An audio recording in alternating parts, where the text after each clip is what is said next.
नमस्कार मित्रों, स्वागत है आपका आपके अपने YouTube channel learn trading with Amit में। आज हम नेक्स्ट वीक के लिए कुछ स्टॉक्स पर चर्चा करेंगे। हमारा पहला स्टॉक है IRCTC का। इस पर हम इसके टेक्निकल और फाइनेंशियल चार्ट पैटर्न दोनों पर बात करेंगे। तो सबसे पहले मैं यहाँ पे वीकली कैंडलस्टिक चार्ट पैटर्न लगा लेता हूँ। IRCTC ने अपना लाइफ टाइम हाई बनाया था 1280 रुपए का। इसके बाद हमें एक डाउनफॉल देखने को मिला। इस डाउनफॉल का लो यहाँ पर हमें 558 रुपए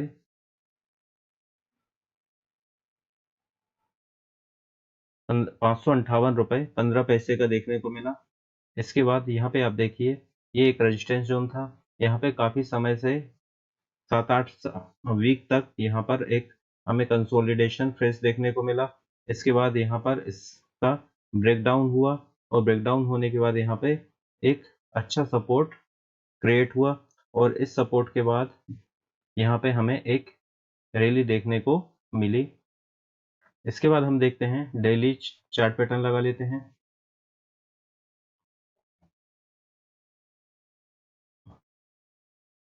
चलिए, डेली चार्ट पैटर्न पर हम देखते हैं। यहाँ पर हमें एक बहुत अच्छा पैटर्न देखने को मिल रहा है और ये पैटर्न है कप विथ हैंडल पैटर्न। ये बना कप और ये इसका हैंडल। यहाँ पे कप एंड हैंडल पैटर्न की ये हमारे पास नेकलाइन है, जिससे मैंने पहले से ड्रॉ करके रखी है। 676 रुपए पर इसकी नेकलाइन है। इस नेकलाइन का यहाँ पर ब्रेकआउट हुआ। ये देखिए, 28 अगस्त को यहाँ पर हमें ब्रेकआउट देखने को मिला। इसके बाद ब्रेकआउट के बाद यहाँ पे 3 दिनों तक कुछ गिरावट देखने को मिली। ये एक रीटेस्ट था। रीटेस्ट के बाद आप देखिए कि 1 सितंबर के दिन एक बहुत अच्छी बुलिश कैंडल बनी और ये 3 दिनों की जो गिरावट थी इसे पूरी तरीके से यहाँ पे समाप्त कर दिया। तो 3 दिनों पर जितनी गिरावट आई उसको एक ही दिन में समाप्त कर दिया। इसका मतलब ये है कि यहाँ पे IRCTC स्टॉक जो है वो एक बुलिश मोमेंटम के साथ आगे बढ़ रहा है। कुछ समय पहले हम देखते हैं कि यहाँ पर चार्ट किस तरीके से बना था। इसे मैं रिमूव कर देता हूँ।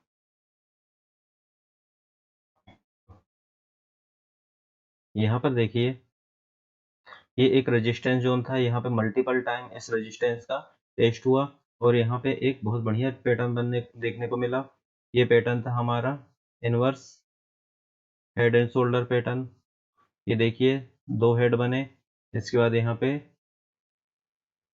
इस हेड एंड शोल्डर पैटर्न का ब्रेकआउट हमको देखने को मिला। यहाँ पे देखिए, ये लेफ्ट शोल्डर है, ये हमारा पूरा हेड है और यहाँ पे 2 राइट शोल्डर देखने को मिले। इसके बाद यहाँ पर आप ध्यान से देखें, ये वाली कैंडल मैं आपको मार्क कर देता हूँ।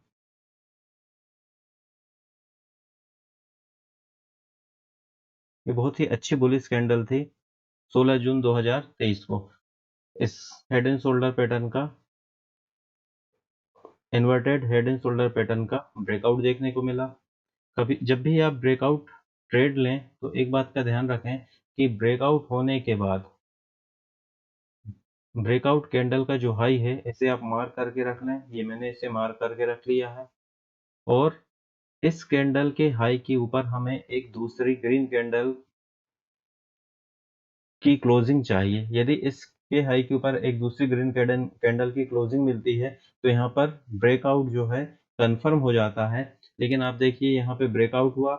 इसके बाद नेक्स्ट डे की जो कैंडल है उसने इसके हाई को क्रॉस अवश्य किया लेकिन सस्टेन नहीं किया और क्लोजिंग इसके नीचे थी। इसके बाद देखिए, यहाँ पे ये ब्रेकआउट फेल हो गया और स्टॉक के प्राइस यहाँ पे नीचे आ गए। इसके बाद यहाँ पे हम देखते हैं कि हमारा जो अभी हेड एंड शोल्डर ये पैटर्न बना है, यहाँ पर हमारा जो कप एंड हैंडल पैटर्न बना है, ये कप और ये इसका हैंडल, इसका ब्रेकआउट हुआ और इसके ब्रेकआउट होने के बाद यहाँ पे देखिए ब्रेकआउट कैंडल ये वाली है। इसके हाई को मैंने यहाँ पे मार्क कर लिया है और इसके हाई के ऊपर देखिए हमें यहाँ पे एक बुलिश कैंडल की क्लोजिंग मिली हुई है, ग्रीन कलर की कैंडल है, बहुत अच्छी कैंडल है। तो यहाँ पर ये जो ब्रेकआउट हुआ है ये कंफर्म हो गया है। अब हम इसके टारगेट की बात कर लेते हैं। तो यहाँ पे कप एंड हैंडल जो पैटर्न है इसके ब्रेकआउट की बात करें तो यहाँ पे एक मेजर टूल के माध्यम से मैं कप एंड हैंडल के कप की लेंथ को मेजर कर लूंगा और इसे इसकी नेकलाइन पर शिफ्ट कर दूंगा और यहाँ से हमें जो टारगेट निकल के मिलता है ये हमारा पहला टारगेट हो जाएगा 736 रुपये 55 पैसे का। यदि इसे हम आज की क्लोजिंग से मापें तो यहाँ से हमें लगभग 6.86% का टारगेट देखने को मिल सकता है। लेकिन यदि हम यहाँ पर इन्वर्टेड हेड एंड शोल्डर से टारगेट को देखें तो यहाँ पे हम देखें ये मैंने इसे मेजर कर लिया और इसे मैंने इसकी नेकलाइन पर शिफ्ट किया। तो यहाँ से जो हमारे टारगेट निकल के आते हैं वो निकल के आते हैं 749.60 रुपये यानी 750 रुपये का आप मान सकते हैं। तो यहाँ से फिलहाल में वर्तमान में जो चार्ट पैटर्न बन रहा है उसके अनुसार हमारे पास दो टारगेट यहाँ पे निकल के आ रहे हैं। पहला टारगेट 736 रुपये का है और दूसरा टारगेट 749.60 रुपये या इसे हम 750 रुपये मान सकते हैं। इसके बाद आगे जैसा चार्ट बनेगा उसके हिसाब से नए टारगेट हमारे पास आते रहेंगे। तो ये तो वर्तमान की बात हो गई, लेकिन अब हमें ये समझना है कि IRCTC के अपने लाइफ टाइम हाई जो यहाँ पर हमने मार्क करके रखा है 1260 रुपये शायद, सॉरी 1280 रुपये, क्या यहाँ तक ये स्टॉक आ पाएगा या नहीं आ पाएगा। इसके लिए हमें इसके फंडामेंटल और इसके बिजनेस को समझना होगा। इसके फंडामेंटल और बिजनेस को समझने के लिए हम इसके फंडामेंटल को देख लेते हैं। तो यहाँ पे मैंने आपको स्क्रीनर का चार्ट लगाया है। तो सबसे पहले हम यहाँ पे देखते हैं IRCTC Indian railway catering and tourism corporation limited इसका पूरा नाम है। यहाँ पे आप आएंगे तो यहाँ पे कंपनी के बारे में जानकारी दी गई है, इसे आप पढ़ लें एक बार डिटेल में। यहाँ पे कुछ की पॉइंट दिए गए हैं, इसे हम ओपन कर लेते हैं। चलिए इसको पढ़ते हैं क्या लिखा है। तो ये कंपनी के बिजनेस डिवीजन के बारे में बता रहा है कि catering and hospitality, internet acting, packaging, drinking water, ये सारे बिजनेस ये कंपनी करती है। Company manage catering and hospitality services at railway station on trains and other improvement location and promotes domestic travel। Rail नीर प्लांट, रेल नीर का जो water supply होती है वो भी IRCTC के द्वारा होती है। इसके अलावा मोबाइल केटरिंग हो गया, स्टैटिक केटरिंग हो गई, अदर हॉस्पिटलिटी सर्विस हो गई, ई टिकटिंग हो गई, इनके द्वारा भी कंपनी की आय होती है। इसे आप थोड़ा डिटेल में पढ़ लें, इससे आपको कंपनी के बारे में बहुत सारी जानकारियां मिल जाएंगी। चलिए हम आगे चलते हैं, इसके फाइनेंस पर बात करते हैं। तो कंपनी का जो मार्केट कैप है 55,000 करोड़ का है, स्टॉक PE 54.4 का है और इंडस्ट्री PB 54.4 का है। ROCE बहुत बढ़िया 59.2 है, ROE भी बहुत अच्छा है 45.4 का है। प्राइस टू बुक वैल्यू 22.2 है। कंपनी के ऊपर डेप्ट ओनली 84.2 करोड़ रुपए का है, डेप्ट टू इक्विटी बहुत अच्छा है। इसके बाद यहाँ पर हम आगे चलते हैं। कंपनी के पॉजिटिव पॉइंट्स यहाँ पे दिए हैं कि कंपनी इज ऑलमोस्ट डेब्ट free, company is expected to give good quarter result, company has delivered good profit of 34.9, लगभग 35% का CAGR लास्ट 5 साल में ही, बहुत अच्छी बात है। Company has a good return on equity, track record 3 साल में कंपनी का ROE लगभग 34.6% एवरेज के साथ बढ़ा है। कंपनी बहुत अच्छा डिविडेंड पे आउट कर रही है 43% के आसपास। और इसके अलावा ये कुछ नेगेटिव पॉइंट है। Stock is trading 22.2 times of book value, अपने बुक वैल्यू का 22 पॉइंट टाइम्स पर ये अभी स्टॉक मूव कर रहा है। प्रोमोटर होल्डिंग लास्ट 3 ईयर में 25% यहाँ पे डिक्रीज हुई है। ये इसके कुछ नेगेटिव पॉइंट है, इन्हें भी आपको जानना जरूरी है। इसके बाद हम यहाँ पे क्वार्टरली रिजल्ट की बात करते हैं। तो ये देखिए जून 2020 के क्वार्टर में कंपनी की जो सेल्स थी वो 131 करोड़ थी, सितंबर में 89 करोड़ है, और इसके बाद ये लगातार बढ़ते बढ़ते जून 2023 में 1002 करोड़ है। लास्ट मार्च की बात करें तो 965 करोड़ है, मतलब लास्ट क्वार्टर से भी सेल्स ज़्यादा हुई है। और यदि हम क्वार्टर ऑन क्वार्टर देखें तो जून 2022 में 853 करोड़ और जून 2023 में 1002 करोड़ है, मतलब क्वार्टर ऑन क्वार्टर भी ग्रोथ अच्छी रही है। ऑपरेटिंग ऑपरेटिंग प्रॉफिट मार्जिन की बात करें तो ये यहाँ पर देखिए 34% का है, लास्ट क्वार्टर में भी 34% का है, मतलब लगभग यदि आप देखें तो 4-5 क्वार्टर में 35% के आसपास ही है। प्रॉफिट बिफोर टैक्स की बात करें तो यहाँ पे 312 करोड़ रुपए का प्रॉफिट बिफोर टैक्स है जून 2023 में। लास्ट क्वार्टर में 375 था, तो लास्ट क्वार्टर से थोड़ा कम हुआ है। यदि क्वार्टर ऑन क्वार्टर देखें तो जून क्वार्टर 2022 में 323 करोड़ था, तो लास्ट जून से भी थोड़ा सा यहाँ पे प्रॉफिट बिफोर टैक्स में कमी आई है। नेट प्रॉफिट 232 करोड़ है, जो कि लास्ट क्वार्टर में 279 करोड़ है, तो लास्ट क्वार्टर से यहाँ पे नेट प्रॉफिट थोड़ा कम हुआ है। और लास्ट यदि हम जून से तुलना करें क्वार्टर ऑन क्वार्टर तो 246 करोड़ जून 2022 में था और जून 2023 में 232 करोड़ है, तो क्वार्टर ऑन क्वार्टर यहाँ पे हमको गिरावट देखने को मिली है। तो एक क्वार्टर से, केवल एक क्वार्टर के रिजल्ट से हम ये डिसीजन नहीं ले सकते कि कंपनी अच्छी है या बुरी है। इसके लिए हमें इसके प्रॉफिट एंड लॉस स्टेटमेंट को भी देखना होगा। यहाँ पे हमको ईयर ऑन ईयर देखने को मिलेगा। तो ये देखिए सेल्स 2015 में 1059 करोड़ की थी और 2023 में 3541 करोड़ की होगी, लगभग आप देखें यहाँ 3 गुना हो गया है। इसके बाद ऑपरेटिंग प्रॉफिट 152 करोड़ था, यहाँ पे 1276 करोड़ हो गया है। लास्ट ईयर 874 करोड़ था, इससे पहले 188। तो प्रॉफिट आप देखिए ऑपरेटिंग प्रॉफिट लगातार बढ़ रहा है।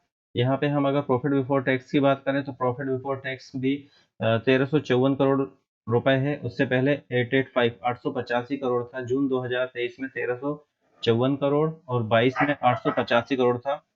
तो यहाँ पे क्वार्टर ऑन क्वार्टर यहाँ पर लास्ट ईयर से हमें ग्रोथ अच्छी देखने को मिल रही है प्रॉफिट बिफोर टैक्स में। यदि हम नेट प्रॉफिट की बात करें तो नेट प्रॉफिट भी यहाँ पे कंटिन्यूसली आप देखें यहाँ पे बढ़ रहा है। तो कंपनी के फंडामेंटल बहुत अच्छे हमें समझ में आ रहे हैं, प्रॉफिट एंड लॉस स्टेटमेंट भी बहुत अच्छा है। इसके बाद हम बैलेंस शीट पे बात करते हैं तो कंपनी का 2015 में जो रिजर्व था वो 424 करोड़ था और 2023 में 2318 करोड़ हो गया है। लगभग 5 गुने के आसपास कंपनी ने अपने रिजर्व को बढ़ाए हैं और कंपनी की बोरोइंग देखें तो ओनली 84 करोड़ रुपीस की है। तो कंपनी ने बहुत अच्छा काम किया है, अच्छा पैसा कमाया है और कंपनी के ऊपर किसी भी प्रकार की बोरोइंग भी नहीं है, ये कंपनी की बहुत अच्छी बात है। इसके बाद हम बात करें CWIP, तो यहाँ पे देखिए 34 है CWIP। तो जब ये वर्किंग में आएंगे तो यहाँ से भी इनकम बढ़ेगी। नेक्स्ट हम बात करते हैं शेयर होल्डिंग पैटर्न की। तो यहाँ पे देखिए जून 2023 में 62.40 शेयर होल्डिंग प्रमोटर के पास है। यहाँ पे प्रमोटर को ओपन करके देखते हैं तो यहाँ पे देखिए द प्रेसिडेंट ऑफ इंडिया, मतलब गवर्नमेंट ऑफ इंडिया ही यहाँ पे प्रमोटर है। और गवर्नमेंट ऑफ इंडिया ने यहाँ पे अपने 2020 के बाद से थोड़ा सा अपने स्टॉक्स को यहाँ पे कम किया है, जिसके कारण हमें भी गिरावट देखने को मिली थी। FII के पास यहाँ पे 6.99%, DII के पास 9.92% है और पब्लिक के पास 20% है। तो यहाँ पे आप देखिए कि स्ट्रॉन्ग हैंड के पास अच्छे स्टॉक्स हैं और जो रिटेलर्स होते हैं उनके पास 20% के स्टॉक्स हैं। तो ये कंपनी की प्रॉफिट एंड लॉस स्टेटमेंट हो गई। यहाँ पे हमें इसके फाइनेंस के बारे में बात किया तो देखने पे हमको समझ में आ रहा है कि लास्ट क्वार्टर में थोड़ा सा यहाँ पे डाउन आया है, लेकिन रिजर्व ये लेकिन यदि बैलेंस शीट देखें तो बैलेंस शीट में यहाँ पे हमको रिजर्व से देखने को मिल रहा है कि कंपनी के रिजर्व लगातार बढ़ रहे हैं, कंपनी का प्रॉफिट लगातार बढ़ रहा है। इसका मतलब ये हुआ कि कंपनी लगातार अच्छा प्रदर्शन कर रही है। तो इसको देखते हुए आप ये अनुमान लगा सकते हैं कि कंपनी आगे जा सकता है, स्टॉक प्राइस कितना जा सकता है या नहीं जा सकता है। वर्तमान में जो फंडामेंटल समझ में आ रहे हैं उससे देख के तो ऐसा लग रहा है कि कंपनी के स्टॉक्स भागेंगे। लेकिन किसी भी प्रकार की यहाँ पे रिकमेंडेशन बाय या सेल की नहीं है। यह वीडियो केवल एजुकेशन पर्पस के लिए बनाया जा रहा है। इसे आप अपने हिसाब से बहुत सोच समझ कर ट्रेड करें या अपने फाइनेंशियल एडवाइजर से अवश्य सलाह लें। हम दूसरा स्टॉक हमारे पास है जम्मू एंड कश्मीर बैंक का। यहाँ पर देखिए मैंने कुछ ड्राइंग बना के रखी हुई है। जम्मू एंड कश्मीर बैंक में हमें फ्लैग एंड पोल पैटर्न बनता हुआ दिखाई दे रहा है। ये देखिए यहाँ पे ये फ्लैग हो गया और यहाँ पे ये इसका पोल हो गया। फ्लैग एंड पोल पैटर्न का हमको यहाँ पे ब्रेकआउट देखने को मिला। मैंने ये कैंडल एरो बना के रखा हुआ है। ये कैंडल जो है 31 अगस्त की, इसमें हमको इसका ब्रेकआउट देखने को मिला और 1 सितंबर की नेक्स्ट डे यहाँ पे इस पैटर्न पर हमें एक रिटेस्ट देखने को मिला। तो ये हमारा ब्रेकआउट हो गया और ये हमारे यहाँ पर रिटेस्ट कैंडल हो गई। अब यदि इस रिटेस्ट कैंडल के ऊपर यहाँ पे मैंने ये मार्क करके रखा हुआ है, इसके ऊपर यदि यहाँ पे एक घंटे की कैंडल सस्टेन कर जाती है तो यहाँ पर हमारा एक ट्रेड इनिशिएट हो जाएगा और ये एक क्विक ट्रेड रहेगा। एक मोमेंटम हमें देखने को मिल सकता है क्योंकि यहाँ पे थोड़ी सी गिरावट देखने को मिली है और एक अच्छे मोमेंटम के साथ इसका ब्रेकआउट हुआ है और रिटेस्ट के बाद एक अच्छे मोमेंटम के साथ ये हाई ब्रेक होने के यहाँ पे हमें एक संभावना दिखाई दे रही है। तो ये वाला हाई यहाँ पे हमारा एक ब्रेक हो सकता है जो कि हमारा 94 रुपए 55 पैसे के आसपास का है और इसके बाद ये स्टॉक हमें आसानी से 100 रुपए तक जाता हुआ देखने को मिल सकता है। तो ये एक मोमेंटम ट्रेड रहेगा, बहुत जल्दी इसके टारगेट हमें मिल सकते हैं।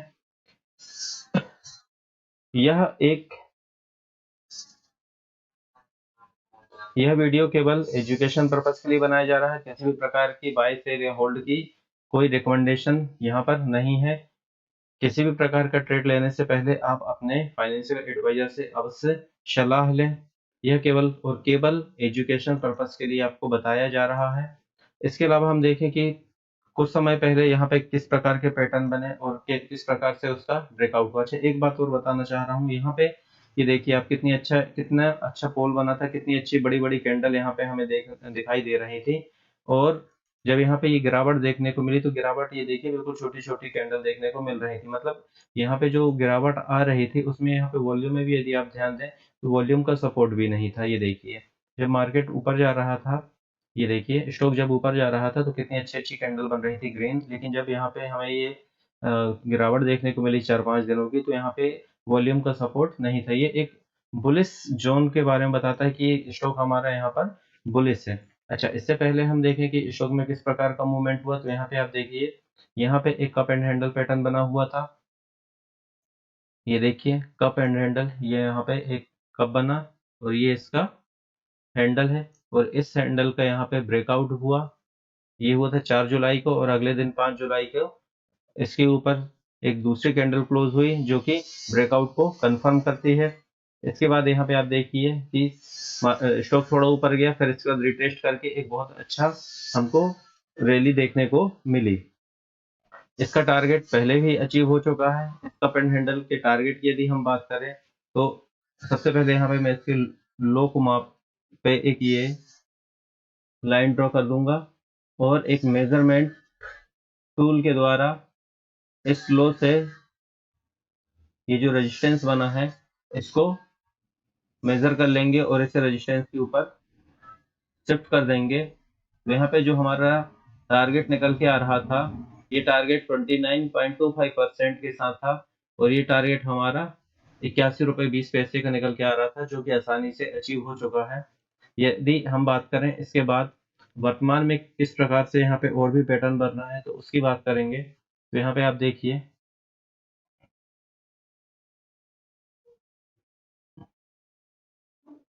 इसे मैं सबसे पहले ये देखिए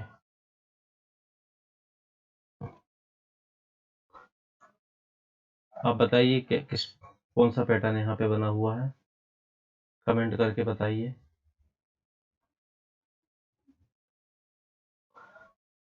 यहाँ पे ये बना हुआ था हमारा inverse head and shoulder pattern. ये लेफ्ट शोल्डर थे जो कि मल्टीपल लेफ्ट शोल्डर थे। ये हमारा हेड बना हुआ है और ये यहाँ पे मल्टीपल राइट शोल्डर बने हुए थे। तो जहाँ पे भी हेड एंड शोल्डर या फिर कप एंड हैंडल पैटर्न बनता है और उस पर मल्टीपल हेड मल्टीपल शोल्डर बनते हैं या मल्टीपल हैंडल बनते हैं, तो वो एक बहुत ही विश्वसनीय पैटर्न यहाँ पे बन जाता है और उस पे जो ब्रेकआउट होता है तो एक अच्छे टारगेट हमें देखने को यहाँ पर मिलते हैं। तो इसके टारगेट की यदि हम बात करें कि इसका टारगेट क्या था, तो इसको हम एक बार मेजर कर लेते हैं।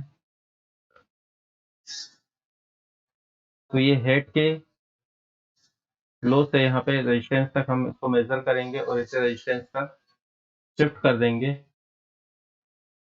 तो यहाँ पे जो हमारे टारगेट निकल के आ रहे हैं वो 115 रुपए 25 पैसे का निकल के आ रहा है, जो कि अभी आने वाला है। तो ये यहाँ पे ब्रेकआउट के बाद शायद ये 115 रुपए 50 पैसे या 25 पैसे जो भी हमारा टारगेट था वहां तक जा सकता है। इसके बाद हम देखें और भी कुछ यहाँ पे हमको दिखाई दे रहा है क्या, तो यदि आप देखेंगे इसके अलावा तो यहाँ पे देखिए एक बड़ा कप एंड हैंडल पैटर्न बन रहा है। ये देखिए, ये यहाँ पे ये पूरा एक कप बन जाएगा ये। और इसके बाद यहाँ पे जो रैली आई है उससे कब बना, इसका जो गिरावट हो रही है वहां उससे यहाँ पे हमको एक छोटा सा हैंडल बनता हुआ दिखेगा। तो इसके अगर हम टारगेट की बात करें तो इसका जो टारगेट हमारा निकल के आएगा,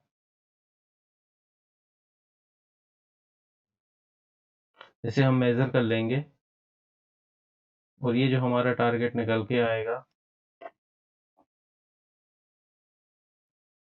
ये मैंने पहले ही ड्रॉ करके रखा हुआ था।